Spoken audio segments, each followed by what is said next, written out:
Boses ng mamamayan, Gusto ko sana yung bilang estudyante. iba't ibang opinyon ng taong bayan. Ang gusto ko talagang Ating alamin sa Kalye Survey.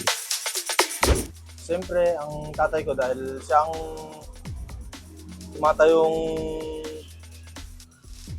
haligi ng aming tahanan. At siyang mayos ng buhay naming magkakapatid at aking mga magulang. All my friends actually, because each one of my friends have helped me and support me of one another, and you always want to help one another in case if someone is feeling down. You always go talk to them. It's sort of like you hold hands to each other and you just help. Yeah, pretty much. My friends are my heroes actually, so yeah. parents po.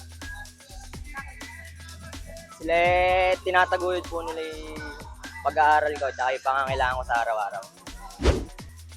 Mga parents ko. Kasi 6 kami. Pero napagtapos nila kami lahat ng college. Kaya saludo ko sa parents ko. Yun lang.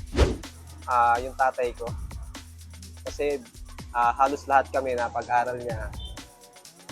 Kahit nagtitinda lang siya ng puto, ganun, lahat kami binuhay niya sa malinis na pamamaraan.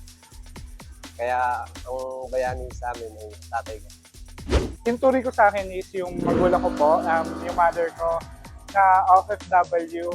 Lagi siya nasa tabi ko and tinuturi ko siyang bayani para sa akin kasi simula ng pagkabata ko hanggang ngayon sa paglaki ko, siya ang laging kasama ko at laging tumutulong sa akin at laging nagpoprotekta sa akin. Lahat sa pambubuli sa akin simula nung LM hanggang pag-high school hanggang pag-college, siya lagi kong sinusumbungan at lagi ako sinusuportan sa kahit man anong bagay. Magiging bayana sa buhay ko ay yung asawa ko. Dahil naaruga niya yung mga anak ko na pagtapos namin ng mga ng college at sila yung nasa magandang kinabukasan na sila, kaya hinahangang ko yung aking asawa. Yung magulang ko, syempre, yung nanay ko. Kasi syempre, di ba, kung wala siya, wala naman ako dito. Kasi yung, alam mo yung binuhay ka niya, gano'n. Kasi single parent siya. Kumbaga, binuhay niya kami magkapatid kahit wala yung father namin, gano'n. Sinaguyod niya kami. Di ba, parang isang bayani na rin siya nun. Ma'am, yung mga magulang ko, gano'n. Ay, bakit magulang? Kasi yung bali nagpalaki sa akin, gano'n. Kumbaga, sila yung magulang ko na gusto ko rin manakutang na loob ganun, para siyempre para sila yung naghirap, di ba? Para sa akin. Ang tinutunan kong bayani ng buhay ko ay ang papa ko dahil siya ay isang mabuting provider. Hindi niya pinaparamdam sa amin na may kapos kami or kulang kami.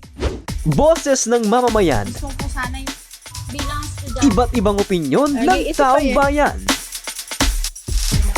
Ang gusto ko talagang Ating alamin sa Kalye Survey.